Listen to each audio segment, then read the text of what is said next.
शिवराज ने जब दशरथ और अभिलाषा को सोहन की मौत के बारे में बताया तो वो लोग सन्न रह गए। वो सब सुनने के बाद में उन दोनों के पास लकी को फोन लगाने के अलावा कोई चारा नहीं रह गया था। इधर लकी भी राधिका के साथ अपने कमरे में लेटा हुआ था। ऐसे में जैसे ही उससे उसके पिता ने राधिका से तलाक लेने की बात कही तो वो बिभर गया और उसने फोन काट दिया। उसे इतना गुस्सा आ रहा था कि वो राधिका की बात भी नहीं सुन पा रहा था। उधर उसके पिता बार बार उसे फोन कर रहे थे और आखिरकार लकी ने फोन उठा लिया था। बेटा, मेरी बात समझने की कोशिश तो करो। मैं जो कह रहा हूँ वो कुछ सोच समझ कर ही कह रहा हूँ। उधर से दशरथ ने कहा, पापा, इसमें आपने क्या सोचा और क्या समझा है? हम दोनों का रिश्ता कोई डील नहीं है कि किसी भी दिन क्लोज कर दो। आप दादाजी से कह देना कि वो मेरी जगह किसी और को ढूंढ लें, लकी ने कहा। इतने में अभिलाषा ने दशरथ के हाथ से फोन ले लिया। उसे पहले ही समझ आ गया था कि लकी इस सारी बातचीत को कैसे लेने वाला था और इसलिए वो फोन काटने वाली थी। उधर शिवराज खुद भी काफी परेशान महसूस कर रहे थे। वो जानते थे कि लकी शर्त के लिए तो कभी राजी नहीं होने वाला था, लेकिन उनके पास इसके अलावा और कोई चारा भी बाकी नहीं था।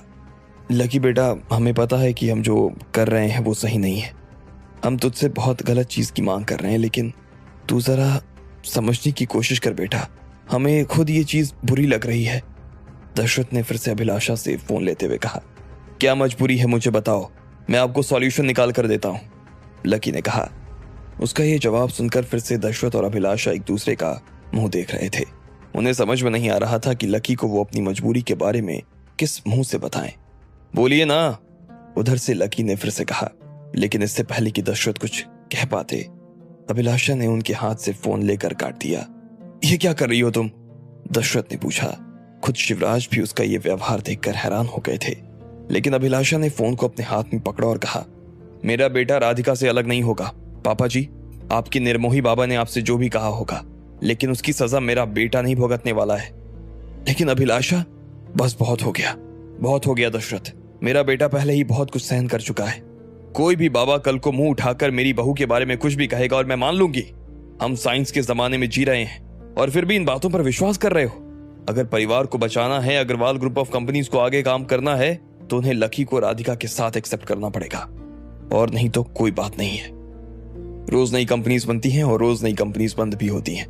अभिलाषा, तुम जो कह रही हो वो सुन भी पा रही हो? दशरथ ने फिर से कहा। सब सुनकर ही कह रही हूं मैं। पापा जी, लकी राधिका के बिना घर नहीं आएगा।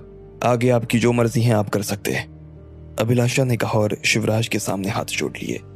शिवराज को अभिलाषा की यह बात दिल में चुभ गई, लेकिन वो उससे कुछ नहीं कह सकते थे। ऐसे में वो बस अपनी जगह से खड़े हुए और वहां से निकल गए। दशरथ उन्हें रोकने की कोशिश कर रहा था, लेकिन वो इस बार नहीं रुके। काशीनाथ भी उनके पीछे चले गए थे। उधर जब अभिलाषा ने लकी के पक्ष में बात शुरू कर दी थी, तो इधर राधिका भी लकी को समझाने की कोशिश कर रही थी। लकी, अगर वो चाहते हैं तुम मेरे बिना घर जाओ तो तुम क्यों नहीं जा रहे हो, जबकि तुम्हें मालूम है कि उन्हें अभी तुम्हारी कितनी जरूरत है, राधिका ने कहा। और मेरी जरूरत? उन्हें मेरी जरूरत का कोई ख्याल नहीं है। उन्होंने एक बार भी मुझसे यह नहीं पूछा कि लकी तुम क्या चाहते हो। बस मुझे बता रहे हैं, अब तुम ये करोगे, अब तुम ये नहीं करोगे। सॉरी, लेकिन मैं अभी तक अपनी शर्तों पर जिया हूं और आगे भी अपनी ही शर्तों पर जीने वाला हूं, लकी ने दो टूक बात करते हुए कहा। लकी, मैं समझ रही हूं कि वो तुम्हारी तरफ नहीं देख रहे हैं और ना ही इस बात को सुन रहे हैं कि तुम्हें क्या चाहिए, लेकिन तुम ये भी तो देखो कि वो लोग इस वक्त कितने कमजोर हैं। चलो, अगर दादाजी ये शर्त रखते तो बात समझ आती है। वो मुझे पसंद नहीं करते, लेकिन उनकी नजर में मैं पनौती हूँ। ये सब बातें मैं जानती हूँ, लेकिन अगर पापा जी फोन कर रहे हैं तो तुम्हें थोड़ा सा सोचना चाहिए लकी। वो दोनों हम दोनों के लिए अपने घर तक छोड़ने के लिए तैयार हो गए थे, लेकिन आज अगर वो ये बात कह रहे हैं तो इसके पीछे कोई ना कोई तो रीजन होगा ना। हाँ, तो पूछा ना मैंने रीजन, मैंने पूछा तो तुम्हारे सामने। उन्होंने क्या बताया? बताने से पहले ही फोन रख दिया, क्योंकि कोई रीजन है ही नहीं। उनके पास रीजन होता तो मैं खुद ही उस रीजन को देखकर इस शर्त को मान लेता, लेकिन जब कुछ है ही नहीं तो मैं क्या मानूं, लकी ने कहा। राधिका ने उसकी बात सुनकर एक गहरी सांस ली और अपने कंधे उचका कर बैठ गई। उसके लिए लकी को समझा पाना सच में काफी मुश्किल हो गया था। लकी, मुझे लगता है कि तुम्हें एक बार इस बारे में पापा से बात करनी चाहिए। कल को परिवार के साथ में कुछ भी गलत होता है तो मैं उसका कारण नहीं बनना चाहती हूँ, लकी, राधिका ने कहा। किसने कहा कि तुम्हारी वजह से कुछ भी हो रहा है? तुम्हारा इन सब चीजों से कोई लेना देना है ही नहीं, तो फिर इसे अपने ऊपर क्यों ओढ़ रही हो? क्योंकि बुरा लगता है लकी। ऐसा लगता है कि मैंने तुम्हें अपने परिवार से अलग कर दिया है। हर टाइम ये बात मुझे खाती है कि तुम मेरे बिना एक शानदार जिंदगी बिता सकते थे। तुम्हारी लाइफ में पहले जब सब कुछ सही चल रहा था तो मैं आ गई और हम दोनों एक दूसरे से प्यार करने लगे लकी। तब भी परिवार वालों ने तुम्हें अलग कर दिया। किसकी वजह से? मेरी वजह से।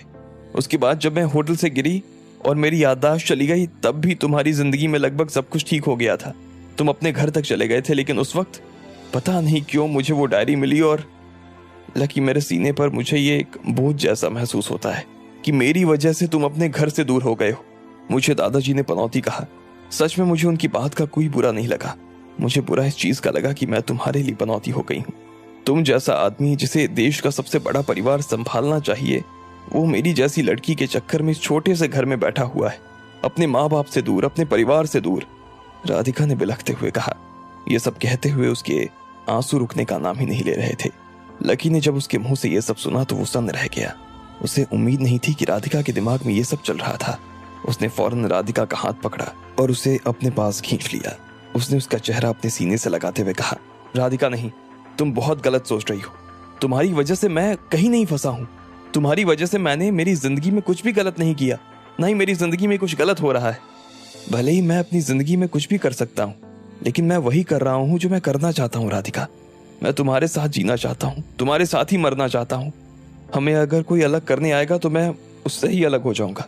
सच में Radhika, I really love you, और तुम्हारा साथ होना मेरे लिए किसी ब्लेसिंग से कम नहीं है, लकी ने कहा और राधिका के गाल पर ढुलकते हुए आंसू पोंछ दिए। उसकी आंखें सूज गई थी। लकी ने उसकी दोनों आंखों को चूम लिया और उसके चेहरे पर से बाल हटाने लगा। लकी, तुम कुछ भी करना, बस मेरी वजह से अपने परिवार को परेशानी में मत आने देना।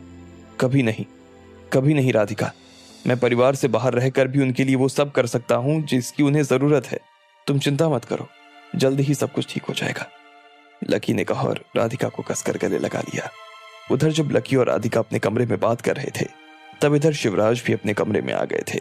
उनकी नजर टेबल पर रखी उस दवाई पर टिकी हुई थी जो लकी उनके लिए छोड़ गया था। उनका दवा लेने का टाइम हो गया था। इतने में काशीनाथ कमरे में गर्म पानी का ग्लास लेकर आ गए। फिर उन्होंने ग्लास में दवा घोली और शिवराज की तरफ बढ़ाते हुए कहा, साहब, दवा का टाइम हो गया, लीजिए। और उसने दवा का ग्लास आगे बढ़ा दिया। शिवराज ने एक पल के लिए ग्लास की तरफ देखा, फिर काशीनाथ की तरफ देखा और आखिर में ग्लास को उसके हाथ से लेकर उन्होंने सीधा शीशे पर दे मारा। ग्लास टूटकर बिखर चुका था और एक झन्न की आवाज के साथ खिड़की का शीशा भी चटक गया था। जब काशीनाथ ने ये देखा तो वो हैरान हो गया। शिवराज की आंखें गुस्से से लाल हो गई थी, लेकिन वो सिर्फ यही नहीं रुके। उन्होंने लकी की दी हुई दवा की बोतल उठाई और उसे भी शीशे पर मार दिया। बोतल के साथ साथ अब की बार खिड़की का शीशा भी टूट चुका था। काशीनाथ की हिम्मत ही नहीं हो रही थी कि वो शिवराज से कुछ पूछ सके। वो बस उसे देखे जा रहा था। साला, अपने आप को समझने क्या लगा है? हमारे घर का बेटा होकर, हमारा खून होकर हमसे ही सवाल कर रहा है, बदतमीजी कर रहा है। बहुत भारी पड़ेगा उसको, ये बहुत भारी पड़ेगा।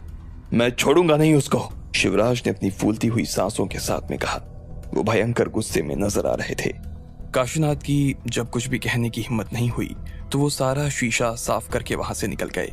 इधर शिवराज ने भी अपना फोन निकाल लिया और किसी को फोन मिलाने लगे। उधर लकी ने राधिका को तो निश्चिंत करके सुला दिया था, लेकिन फिर भी उसकी आंखों में कहीं नींद नजर नहीं आ रही थी। वो राधिका को कमरे में छोड़कर बाहर हवा लेने आ गया था। जब से उसने ये सुना था कि उसकी वजह से कंपनी के लोग काम पर नहीं आ रहे थे तो वो बड़ा बेचैन हो गया था। ऐसे में उसने सबसे पहले रुस्तम डांगी को फोन मिलाया। जी लकी सर, उधर से रुस्तम ने कहा। उसकी आवाज सुनकर ऐसा लग रहा था कि वो सो गया था। रुस्तम जी, आप लोगों ने ये क्या हड़ताल शुरू की हुई है? जब मैं पहले भी यहाँ नहीं था तब भी आप लोग काम कर रहे थे ना? तब तो आप लोगों ने कोई हड़ताल नहीं की थी।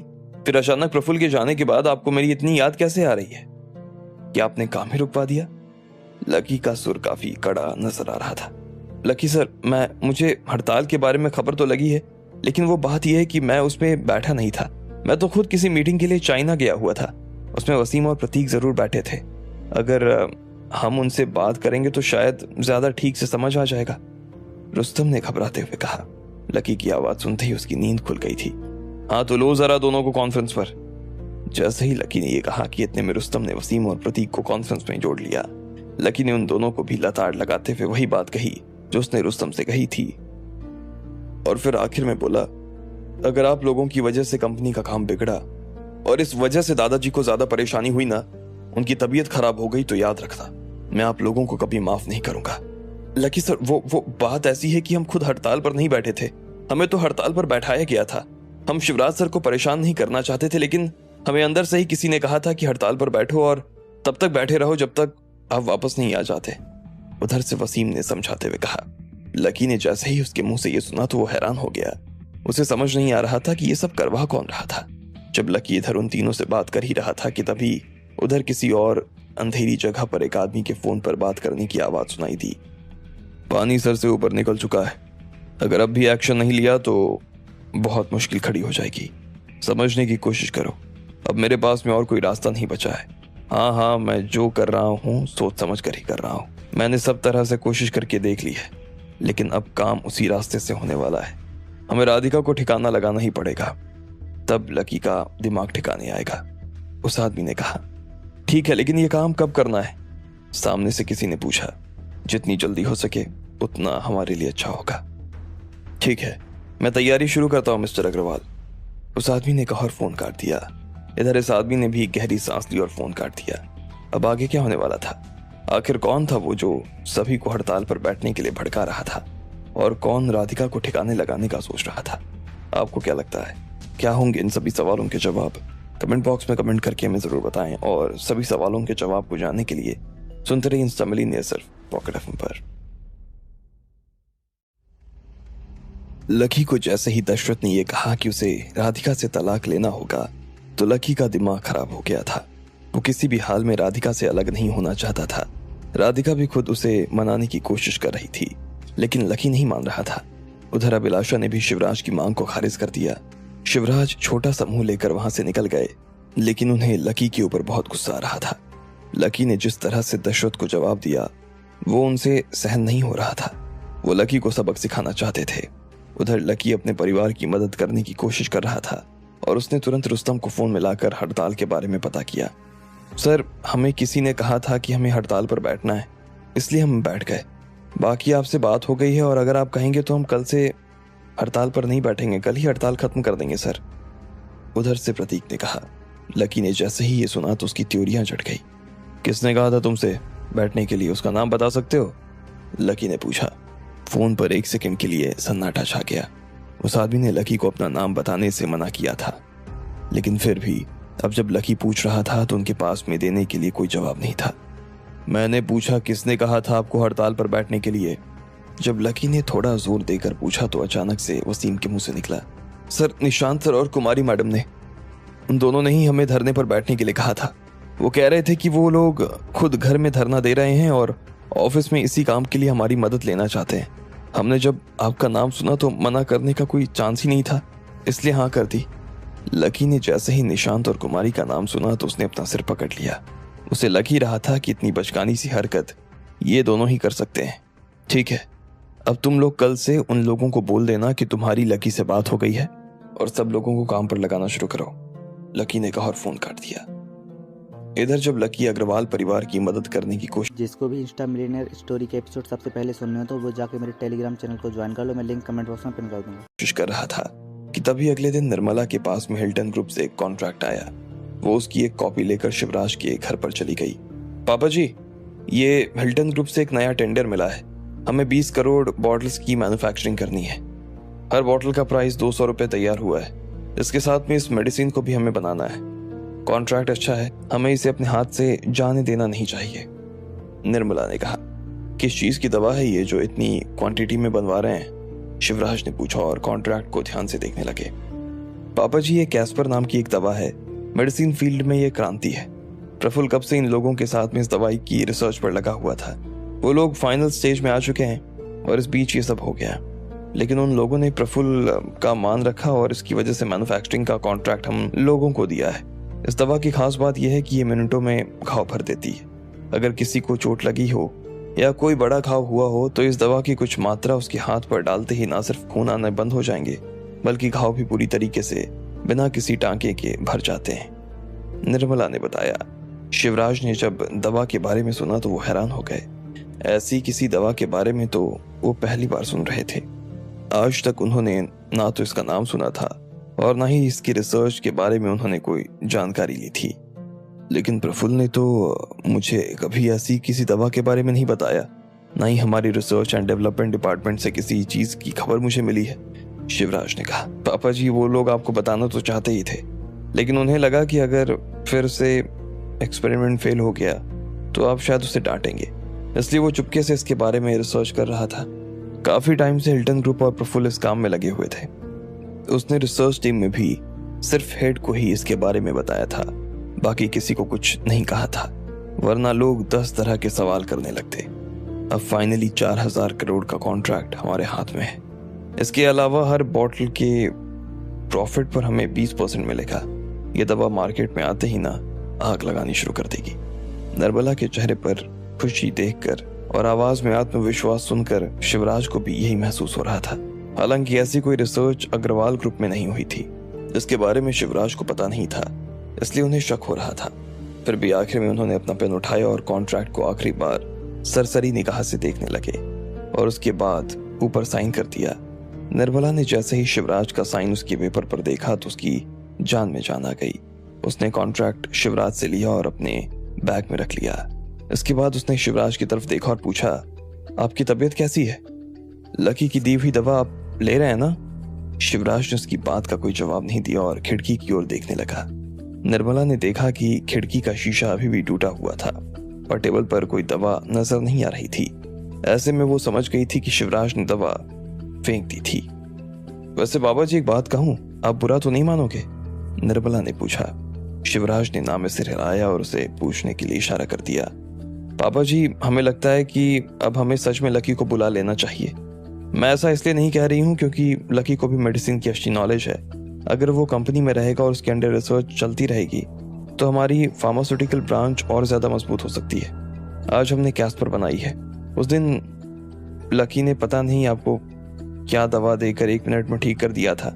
ऐसे में मुझे लगता है कि बिजनेस बढ़ाने के लिए हमें लकी को बुला लेना चाहिए। शिवराज ने उसकी बात का कोई जवाब नहीं दिया, वो बस खिड़की की तरफ ही देख रहे थे। क्या हुआ पापा, सब ठीक है? आपको मेरी कोई बात बुरी लगी क्या? शिवराज ने निर्मला का ये सवाल सुना और उसकी तरफ देखने लगे। उनके चेहरे की उदासी एक अलग ही कहानी कह रही थी। उनका गला भारी सा लग रहा था और उन्होंने उसी भारी गले से कहा, मेरे बच्चे अब बड़े हो गए, वो मेरे हाथों से बाहर चले गए। जिन दोनों से सबसे ज्यादा उम्मीद थी उन्होंने ही मेरा दिल तोड़ दिया। अब मैं किसी से कुछ नहीं कहना चाहता। निर्मला उनका इशारा साफ समझ रही थी। वो प्रफुल्ल और लकी पर उंगली उठा रहे थे। वो प्रफुल्ल के बारे में कुछ नहीं सुनना चाहती थी, फिर भी उसने ये कड़वा घूंट पिया और बोली, क्या हुआ? लकी ने आपसे कुछ कहा क्या? आपकी उससे कुछ? उसका नाम मत लो मेरे सामने। उसे लगता है कि वो मेरा दादा हो गया है। मैं उसे घर बुलाना चाहता हूँ लेकिन अपनी शर्तों पर, लेकिन वो नहीं आना चाहता। क्या मैं पूछ सकती हूँ कि आपकी शर्त क्या है? अगर आपको बुरा न लगे तो। निर्मला ने शिवराज को कुरेदते हुए कहा। वो देख पा रही थी कि शिवराज का धीरे धीरे उसके ऊपर भरोसा जमता जा रहा था। शिवराज ने गहरी सांस ली और कहा, मैं अपनी नियमों को ताक पर रखकर लकी को घर में लाना चाहता हूँ, लेकिन मैं ये भी नहीं चाहता कि उसके साथ में राधिका भी आए। मुझे वो लड़की पसंद नहीं है। मैं नहीं चाहता कि वो हमारे घर की दहलीज पर पांव भी रखे। लेकिन पापा जी, वो दोनों तो सच में एक दूसरे से प्यार करते हैं। उन दोनों को एक दूसरे से अलग कर पाना बहुत मुश्किल है। नहीं, इतना भी मुश्किल नहीं है। मेरे लिए कुछ भी मुश्किल नहीं है। हाँ, थोड़ी दिक्कत हो रही है, लेकिन बाद में मैं जल्द ही इस काम को भी कर लूंगा, शिवराज ने कहा। पापा जी बुरा ना माने तो एक बात पूछूं, आप राधिका को क्यों घर नहीं लाना चाहते? मतलब कोई बात है जिसकी वजह से? निर्मोही बाबा, उन्होंने राधिका को घर लाने से मना किया है। उसका होना हमारे परिवार के लिए अच्छा नहीं है। वो सच में एक पनौती है और मैं उसकी बात को कहीं ना कहीं मानता भी हूँ, शिवराज ने कहा। हालांकि उन्हें खुद किसी के बारे में इस तरह की बात करके बुरा लग रहा था, लेकिन फिर भी जो सच था वो उसे निर्मला के सामने साफ साफ रख दिया था। जैसे अभिलाषा उनकी बहू थी, वैसे ही निर्मला भी उनकी बहू ही थी और वो उससे कुछ छिपाना नहीं चाहते थे। निर्मला ने जैसे ही ये सुना तो उसका मन काफी अजीब सा महसूस करने लगा। उसे समझ में नहीं आ रहा था कि उसे खुश होना चाहिए था या परेशान। उसने शिवराज को देखा और कहा, पापा जी, आप जो कह रहे हैं वो सही कह रहे हैं। अब मैं भी देख पा रही हूँ कि जब से राधिका लकी की जिंदगी में आई है तब से, लेकिन फिर भी अभी हमें अपनी जरूरत की तरफ देखना चाहिए पापा। हमारे लिए अभी ये ज्यादा जरूरी है कि लकी यहाँ आ जाए, चाहे वो राधिका के साथ ही क्यों ना आए। एक बार वो दोनों यहाँ आ गए तो मुझे लगता है कि आपके लिए लकी को राधिका से धीरे धीरे ही सही दूर करने में कोई दिक्कत नहीं आने वाली है। शिवराज निर्मला की बात को ध्यान से सुन रहे थे। उन्हें उसकी बात ठीक लग रही थी। अभी सच में उन्हें लकी की जरूरत थी, और साथ में निर्मला ने जो दवाई की बात बताई उसे सुनकर भी वो सोच रहे थे कि लकी जैसा आदमी मेडिसिन में उनके लिए अच्छा काम कर सकता था। निर्मला शिवराज के ही जवाब का इंतजार कर रही थी। आखिर में शिवराज ने कहा, लेकिन मैं नहीं चाहता कि वो इस घर में रहे। निर्मला को उनकी इस बात पर हंसी आ गई और वो बोली, मुझे नहीं लगता कि इससे निपट पाना आपके लिए कोई बहुत बड़ी बात है। हमारे घर के बाहर भी आपके पास बहुत सारे घर हैं, आप उन दोनों को कहीं भी रख सकते हो। ये सुनते ही शिवराज की आंखें निर्मला के ऊपर जम गई। निर्मला भी देख पा रही थी कि शिवराज पूरी तरीके से उसके कब्जे में आने लगे थे। ऐसे निर्मला ने आखिरी में कहा, माफ करना अगर मैंने कुछ ज्यादा कह दिया तो, लेकिन मुझे पता है कि आप जो भी फैसला लेंगे सही ही लेंगे। मैं ये कॉन्ट्रैक्ट की कॉपी हिल्टन में भिजवा कर उनसे एडवांस की बात करती हूँ। और वो शिवराज के पैर छूकर वहां से निकल गई। इधर लकी भी सुबह उठने के बाद शालिनी के ऑफिस आ गया था। बहुत दिनों से वो ऑफिस आया ही नहीं था, और उसे ये भी नहीं पता था कि कैस्पर बनाने में आगे क्या होने वाला था। लकी आज काफी हल्का महसूस कर रहा था, और वो शालिनी से अपने ऑर्डर के बारे में बात करने वाला था, लेकिन जैसे ही उसके ऑफिस में घुसा तो उसने देखा कि शालिनी का चेहरा उतरा हुआ था। वो काफी परेशान नजर आ रही थी। क्या हुआ, काफी परेशान दिख रही हो, कोई प्रॉब्लम है क्या? लकी, हमें अग्रवाल ग्रुप को ऑर्डर दिए काफी टाइम हो गया है, लेकिन अभी तक वहां से कोई जवाब नहीं आया है, शालिनी ने कहा। क्या, ऐसा कैसे हो सकता है, और तुमने मुझे बताया क्यों नहीं? लकी ने पूछा। सर, मुझे लगा कि आप काम में बिजी होंगे, इसलिए मैंने फोन नहीं किया सर, शालिनी ने कहा। लकी को यह बात अजीब लगी। उसने तुरंत अपना फोन निकाला और रुस्तम को फोन मिला दिया। हेलो रुस्तम जी, मैंने शुक्ला फार्मास्यूटिकल से कुछ ऑर्डर लगाया था, उसका अभी तक मेरे पास कोई जवाब नहीं आया है, क्या आप बात कर सकते हैं? लकी ने पूछा। सर, बात यह है कि आपने जिस दवा को बनाने का ऑर्डर दिया था ना, वो दवा कोई और कंपनी भी बना रही है, उसका नाम हिल्टन प्राइवेट लिमिटेड है। उन लोगों ने हमें 20 करोड़ बॉटल का ऑर्डर दिया है, और वो भी 4000 करोड़ रुपए में। सर, मैं आपका ऑर्डर शिवराज को आज भिजवाने ही वाला था, लेकिन इतने में ये हिल्टन वाला ऑर्डर आ गया। हम एक ही चीज 2 लोगों के लिए नहीं बनाते हैं, ये आपको पता है, रुस्तम ने कहा। क्या, हिल्टन प्राइवेट लिमिटेड कैस्पर बना रहा है? ऐसा नहीं हो सकता, ऐसा हो ही नहीं सकता। कैस्पर डिस्कवरी मेरी है, उसे मैंने बनाया है, फिर ये लोग उसे कैसे बना सकते हैं? लकी ने हैरान होते हुए पूछा और शालिनी की तरफ देखने लगा। शालिनी भी लकी की बात सुनकर हैरान हो गई थी। पता नहीं सर, लेकिन उन्होंने कैस्पर का पेटेंट लेकर भी साथ में लगाया है, जबकि आपके केस में लेटर आने में कुछ दिन बाकी थे। आप एक बार क्रॉस चेक कीजिए कहाँ प्रॉब्लम हो रही है, रुस्तम ने कहा। लकी का मुंह तो खुला का खुला रह गया था। वो इस बात को पचा ही नहीं पा रहा था कि कैस्पर का पेटेंट हिल्टन ने अपने नाम से करवा लिया था। क्या हुआ लकी, क्या कहा रुस्तम जी ने? शालिनी ने पूछा। बहुत बड़ा गेम हो गया है राधिका, बहुत बड़ा। कैस्पर का पेटेंट हिल्टन प्राइवेट लिमिटेड के पास चला गया है, लकी ने कहा और अपनी बड़ी बड़ी आंखों के साथ खिड़की की तरफ देखने लगा। उसे समझ में नहीं आ रहा था कि ऐसा कैसे हो सकता था। इधर शालिनी के भी होश उड़ गए। अब आगे क्या होने वाला था? क्या लकी इस पेटेंट के पीछे की कहानी का पता लगा पाएगा या उसे देर हो जाएगी? आपको क्या लगता है, क्या होंगे इन सभी सवालों के जवाब? कमेंट बॉक्स में कमेंट करके हमें जरूर बताएं, और सभी सवालों के जवाब को जानने के लिए सुनते रहिए इंस्टा मिलियनेयर सिर्फ पॉकेट एफएम पर। लकी ने अपने घर जाने से मना कर दिया था, और इस बात से शिवराज काफी गुस्से में नजर आ रहे थे। जब उन्हें कुछ नहीं सूझ रहा था, तब निर्मला उनके पास एक कॉन्ट्रैक्ट लेकर आई। वो कैस्पर बनाने के लिए हिल्टन प्राइवेट लिमिटेड का 4000 करोड़ का कॉन्ट्रैक्ट था। लगे हाथ निर्मला ने लकी को राधिका के साथ ही सही पर वापस बुलाने की बात कर ली थी। जब इधर शिवराज इसी सोच में डूबे हुए थे, तब इधर लकी भी शालिनी से मिलने के लिए उसके ऑफिस चला आया था। जब उसे पता चला कि कैस्पर का पेटेंट हिल्टन प्राइवेट लिमिटेड के पास चला गया था, तो उसके तो होश उड़ गए। ऐसा कैसे हो सकता है? उन लोगों के पास पेटेंट कैसे जा सकता है लकी? शालिनी ने पूछा। लकी भी इसी सवाल से जूझ रहा था। उसने शालिनी के सवाल का कोई जवाब नहीं दिया, लेकिन थोड़ी देर तक मन ही मन सोचने के बाद उसने कहा, ये हिल्टन प्राइवेट लिमिटेड किसका है, तुम्हें कुछ अंदाजा है? नहीं, मुझे इसके बारे में कोई अंदाजा नहीं है, शालिनी ने कहा। लकी अपनी जगह से उठा और ऑफिस में चक्कर लगाने लगा। तभी वहां पर कनिष्का का आना हुआ। उसने दरवाजा खोला और घबराते हुए बोली, शालिनी, हमारी पेटेंट रिक्वेस्ट रिजेक्ट हो गई है। उन लोगों का कहना है कि कैस्पर पहले से ही किसी जिसको भी इंस्टा मिलियनेयर स्टोरी के एपिसोड सबसे पहले सुनने हो तो वो जाके मेरे टेलीग्राम चैनल को ज्वाइन कर लो। मैं लिंक कमेंट बॉक्स में पिन कर दूंगा। और नाम पर पेटेंट हो चुकी है। कोई हिल्टन प्राइवेट लिमिटेड के पास इस चीज का पेटेंट है। शालिनी और लकी उसकी ये बात सुनकर एक दूसरे की तरफ देख रहे थे। हाँ, हमें पता चल गया है। उन लोगों ने 20 करोड़ बॉटल्स का tender Agarwal group of companies को दे दिया है, शालिनी ने कहा। अब तीनों के बीच में एक अजीब सा सन्नाटा छा गया था। कोई किसी से कुछ नहीं कह रहा था। किसी को कुछ समझ नहीं आ रहा था कि इस हाल में क्या करना चाहिए। ठीक है, तुम जाओ और हमारे वकीलों को फोन करो, हम इसके खिलाफ कोर्ट में केस करेंगे, शालिनी ने कहा और कनिष्का को जाने के लिए कह दिया। नहीं, हमें उसकी कोई जरूरत नहीं पड़ेगी। उन्होंने जिस दवा का पेटेंट लिया है वो कैस्पर नहीं है। इतने में लकी ने बीच में आते हुए कहा, क्या?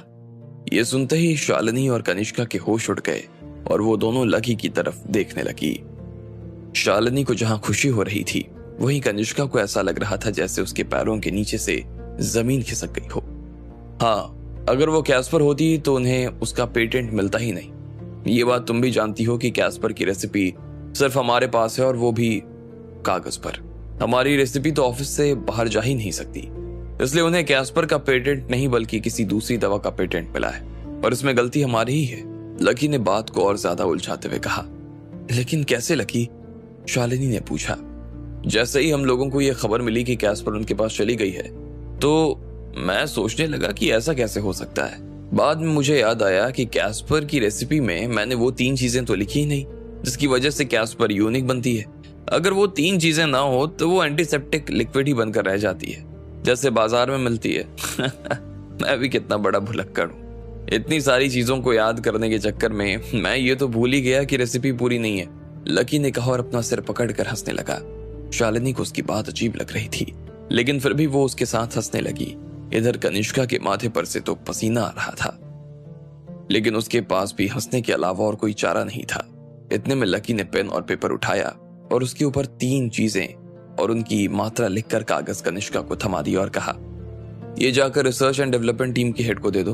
उनसे कहना कि मैंने ये 3 चीजें और ऐड करने के लिए बोला है, और हमारे वकील को भी बुला लो। ये 3 चीजें ऐड होने के बाद में जो प्रोजेक्ट आता है हमें उसे आज ही पेटेंट करवाना पड़ेगा, चाहे हमें ऊपर से रिश्वत ही क्यों ना देनी पड़ जाए, लकी ने कहा और कनिष्का को जाने का इशारा कर दिया। कनिष्का घबराते हुए वहां से निकल गई और दरवाजा बंद कर दिया। जैसे ही वो उन दोनों की नजरों से गायब हुई, इतने में शालिनी ने उछलते हुए कहा, लकी तुम तो कमाल हो, तुम्हें इतनी सी चीज, मेरी तो जान ही निकल जाने वाली थी अगर कैस्पर हमारे हाथ से। और कहते हुए वो लकी से गले मिलने के लिए आगे आ रही थी, लेकिन लकी ने उसे बीच में ही अपने से दूर की ओर बोला, जल्दी से सीसीटीवी कैमरा चालू करो। क्या हुआ? जो मैं कह रहा हूं वो जल्दी करो, लकी ने कहा और फिर रिसर्च एंड डेवलपमेंट टीम के हेड को फोन करने के लिए अपना फोन निकालने लगा। कनिष्का के वहां पहुंचने से पहले उसने उसे फोन पर कहा, कनिष्का भी आएगी और मेरे नाम से कैस्पर में 3 और चीजें ऐड करने के लिए कहेंगी। आप उससे कागज ले लेना और हाँ कर देना, लेकिन उसके जाने के बाद में कागज फेंक देना। अगर वो कहती है कि कागज मुझे वापस कर दो तो कर देना, लकी ने कहा और फोन काट दिया। शालिनी को कुछ समझ में नहीं आ रहा था कि ये सब हो क्या रहा था। लकी तुम ये सब कर क्या रहे हो? पहले कह रहे थे कि 3 चीजें डालनी है, अब कह रहे हो कि तीनों चीजें नहीं डालनी है। चल क्या रहा है? ये सब कुछ समझा सकते हो? शालिनी ने पूछा। तुम बस मॉनिटर पर कनिष्का का मूवमेंट देखती जाओ, अभी तुम्हें सब समझ आ जाएगा, लकी ने कहा और मॉनिटर की तरफ देखने लगा। वो देख पा रहा था कि शालिनी चलकर रिसर्च एंड डेवलपमेंट डिपार्टमेंट की तरफ जा रही थी। वो अंदर घुसी और फिर वो लोग अंदर का फुटेज देखने लगे। कनिष्का ने हेड को वो कागज दिया और हेड ने बदले में वही किया जो लकी ने उससे करने के लिए कहा था। उसके बाद कनिष्का ने हेड से वो कागज लिया। कनिष्का घबराते हुए बाहर आई और अपना फोन निकालकर किसी को फोन मिलाने लगी। वो कॉल लगाते ही कैमरे की रेंज से बाहर चली गई। इसके बाद वो अंदर आई और माथे से अपना पसीना पोंछने लगी। उसने फिर से अपना फोन निकाला और कॉरिडोर में चलते हुए वो बात करने लगी। बात करते हुए वो शालिनी के ऑफिस की तरफ आ रही थी। ये मॉनिटर बंद कर दो जल्दी, लकी ने शालिनी से कहा। लकी तुम कनिष्का पे शक कर रहे हो? तुम्हें क्या लगता है उसने कैस्पर की रेसिपी लीक की है? शालिनी ने पूछा।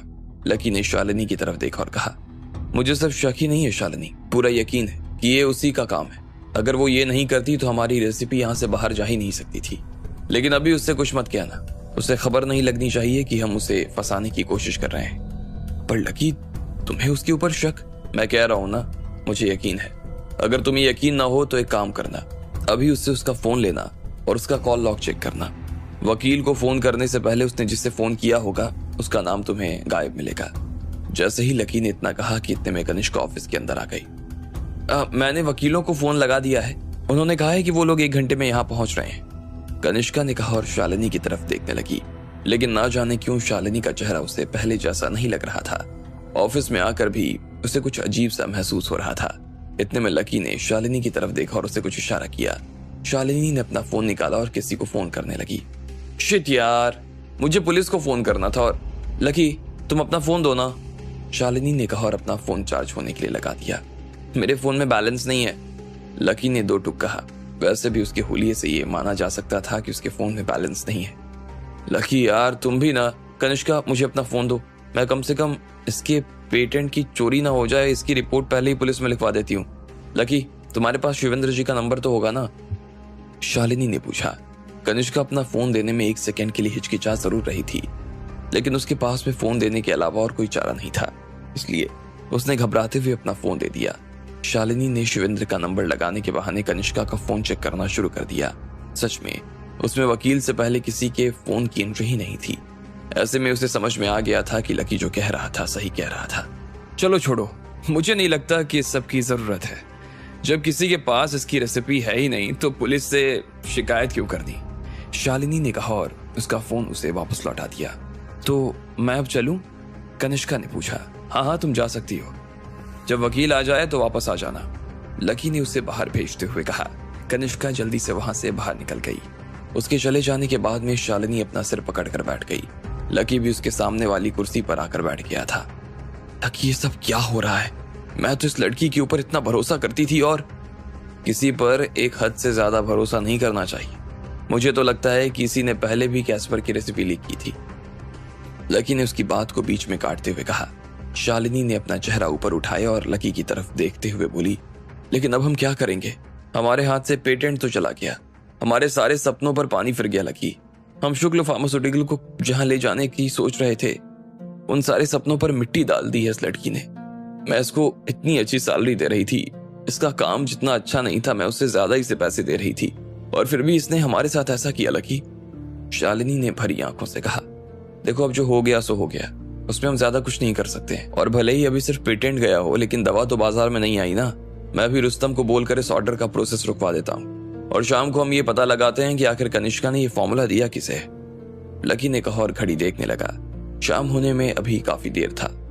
इसके बाद वो शालिनी के ऑफिस से बाहर आया और रुस्तम से बात करने लगा। थोड़ी देर बाद जब ऑफिस की छुट्टी हो गई तो हर बार की तरह इस बार भी कनिष्का ही सबसे देर से निकली। वो शालिनी के ऑफिस में गई और वहां से वो पर्ची निकाल लाई जिस पर लकी ने अपने हाथों से रेसिपी लिखी हुई थी। उसने घबराते हुए वो पर्ची अपने बैग में डाली और जल्दबाजी में वहां से निकल गई। अंधेरा हो चुका था और कनिष्का अपनी गाड़ी में बैठकर चिराग के फार्म हाउस जाने के लिए रवाना हो गई। आज उसे कुछ अजीब सा एहसास हो रहा था। उसे ऐसा लग रहा था जैसे कोई उसका पीछा कर रहा है, लेकिन वो जब भी पलट कर देखती तो उसे कोई नजर नहीं आता। कोई गाड़ी उसे अपनी गाड़ी के पीछे आते हुए दिखाई नहीं दे रही थी। ऐसे में कनिष्का निश्चिंत हो गई और उसने गाड़ी चिराग के फार्म हाउस पर लगा दी। ये सब क्या है कनिष्का? तुम रोज कोई ना कोई नई जानकारी लेकर आ जाती हो और बदले में मुझसे पैसे मांगती हो। मैं पहले ही तुम्हें काफी पैसे दे चुका हूँ, लेकिन फिर भी तुम अभी तक कैस्पर की असली रेसिपी नहीं लेकर आई हो मेरे पास। वहां हमारा कॉन्ट्रैक्ट साइन हो गया है और हिल्टन ग्रुप से पैसे रिलीज होने ही वाले हैं और मुझे उन्हें बीच में रोकना पड़ा। तुम्हें पता है उन्होंने कितने सवाल किए हैं मुझसे? मेरे लिए उन्हें जवाब देना भारी हो गया। अगर हमने कुछ भी गड़बड़ की ना तो तुम और मैं जो पैसा कमाने का सपना देख रहे हैं ना, वो सिर्फ सपना ही बनकर रह जाएगा। चिराग ने कनिष्का को फटकारते हुए कहा, तुम मुझसे इस तरह बात मत करो। मैं इतना सब रिस्क लेकर जो कर रही हूँ वो सिर्फ तुम्हारे लिए कर रही हूँ। अगर मैं तुम्हें ये जानकारी नहीं देती और कल को अगर तुम बिना पूरी रेसिपी के दवा निकाल देते तो तुम्हारा कितना बड़ा नुकसान हो जाता तुम्हें इस बात का अंदाजा भी है। और वो बेवकूफ लकी, उसका तो मैं क्या ही करूं, मुझे समझ नहीं आता। उसे भी आज ही याद आया कि 3 चीजों को तो वो बताना ही भूल गया। कभी कभी तो मन करता है कि उसको, पर छोड़ो। ये बताओ कि तुम्हें ये रेसिपी चाहिए? कितने पैसे लगेंगे? चिराग ने पूछा। ज्यादा नहीं लूंगी, सिर्फ 300 करोड़। 300 करोड़? तुम्हारा दिमाग खराब हो गया है क्या? मैं पहले ही तुम्हें इतना पैसा दे चुका हूं। उसके बाद भी तुम्हें मांगने में शर्म नहीं आ रही है? देखो, ये सब तुम मुझे मत सुनाओ। पैसे देना चाहते हो तो दो, वरना मैं रेसिपी लेकर वापस जा रही हूँ, कनिष्का ने कहा और पलटने लगी। रुको, चिराग ने उसे बीच में रोक लिया। वो बड़ा बेबस महसूस कर रहा था, लेकिन पैसा देने के अलावा उसके पास कोई चारा नहीं था। इसलिए उसने कहा, ठीक है, मैं पैसा देने के लिए तैयार हूँ। कनिष्का भी मुस्कुराने लगी और उसने अपने बैग से वो पर्ची निकाली। उसे अंदाजा ही नहीं था कि लकी और शालिनी बाहर खड़े होकर उसकी सारी बातें सुन रहे थे। अब आगे क्या होने वाला था?